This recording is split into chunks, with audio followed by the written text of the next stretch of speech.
comment parvenir à pardonner à mon mari, même lorsqu'il ne s'excuse pas.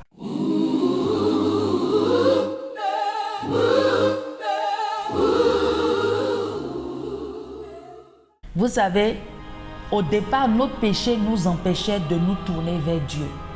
Mais Dieu a pris l'initiative à notre place parce que nous sommes son épouse. Quand on voit dans Éphésiens 2, le verset 14 à 18, la Bible dit « Car il est notre Père, lui qui des deux n'en a fait qu'un et qui a renversé le mur de séparation. » Verset 15, il dit « L'inimité ayant anéanti par la chair la loi des ordonnances dans ses prescriptions, afin de créer en lui-même avec les deux un seul homme nouveau, en établissant la paix. » Verset 16, et il dit « Et de les réconcilier l'un et l'autre en un seul corps avec Dieu par la croix, en détruisant par elle l'inimitié.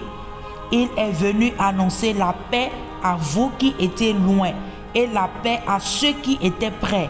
Car par lui, nous avons les uns et les autres accès auprès du Père dans un même esprit. » Donc, quand dans ce passage, tu lis ce passage, la Bible nous dit que Dieu est venu nous donner la paix. Donc, quand l'un des conjoints qui blesse et qui ne s'excuse pas, toi pense à l'initiative que ton Créateur a pris. L'initiative que l'Éternel a pris, c'est qu'il n'a pas attendu que toi tu viennes vers lui pour qu'il puisse te pardonner de tes péchés. Il n'a pas regardé à cela, mais il a pris l'initiative de te pardonner. Donc, qui sommes-nous pour ne pas aussi pardonner? Donc, c'est important que tu pardonnes facilement parce que tu veux ta paix. Le Seigneur veut que tu sois en paix. Donc, tu dois être en paix dans tes pensées, dans ton cœur, dans ton âme, dans ton esprit.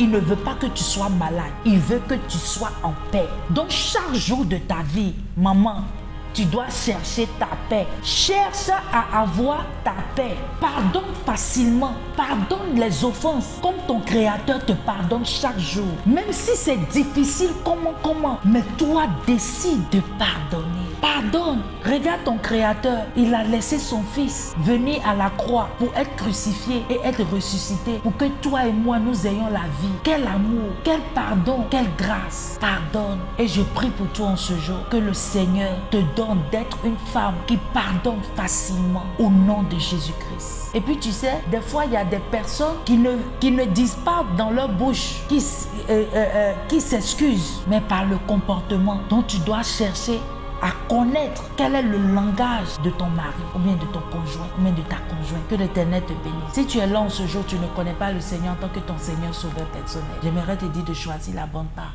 La bonne part, c'est Jésus-Christ de Nazareth. Celui-là même qui s'est fait pécher pour toi et moi. Celui-là même qui est venu dans ce monde pour que toi et moi, nous soyons sauvés. La Bible déclare que nul n'ira au Père sans passer par le Fils. Et si tu es prêt en ce jour, tu vas incliner ta tête et tu vas répéter après moi. Tu vas dire, Seigneur Jésus-Christ, je viens à toi tel que je suis. Je sais que je suis un pécheur. Pardonne-moi et délivre-moi au nom de Jésus. Je t'accepte comme mon Seigneur et Sauveur personnel. Fais de moi une nouvelle créature. Si tu as fait cette prière, sache que le Seigneur t'aime. Il t'a déjà pardonné. Il est là avec toi. Il est avec toi. Cette vie glorieuse, avec Sénat Mouti, qui dit une vie glorieuse est une vie basée, fondée sur la parole de Dieu. Prends la parole de Dieu pour refaire tout ton système. C'est important pour que tu puisses avoir la paix. Sois béni en ce jour et à très bientôt. Bye bye.